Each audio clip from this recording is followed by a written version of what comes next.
ఓం ఓం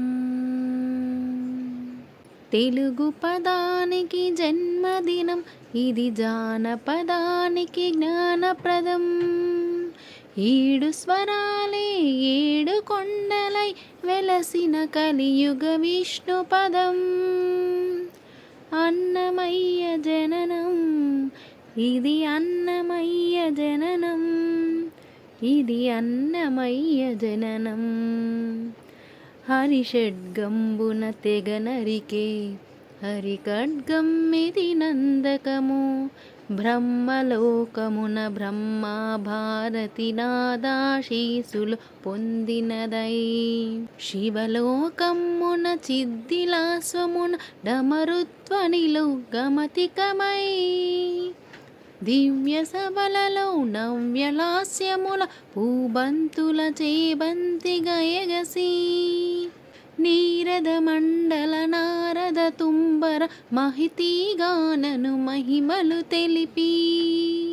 సితహిమ కందన యతిరాస్తబలో తపస్తు ఫలముగ తలకుమని.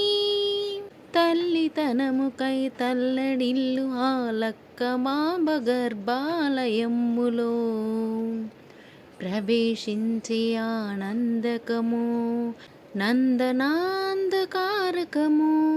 అన్నమయ్య జననం, ఇది అన్నమయ్య జననం, ఇది అన్నమయ్య జననం. పద్మావతియే పురుడు పోయగా, పద్మాసనుడే ఉసురు పోయగా.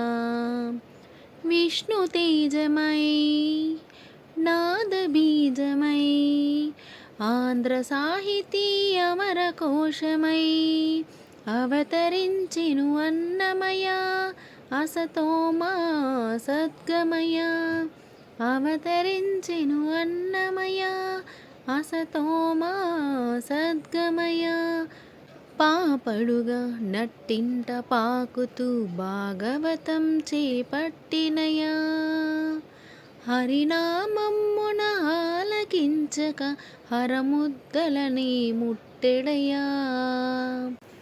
తెలుగు భారతికి వెలుగు హారతై ఎదలయలో 10 కవితలు కలయా. తాళపాకలో ఎదిగే అన్నమయ తమసో మా జ్యోతిర్గమయ. తమసో మా జ్యోతిర్గమయ, తమసో మా జ్యోతిర్గమయ.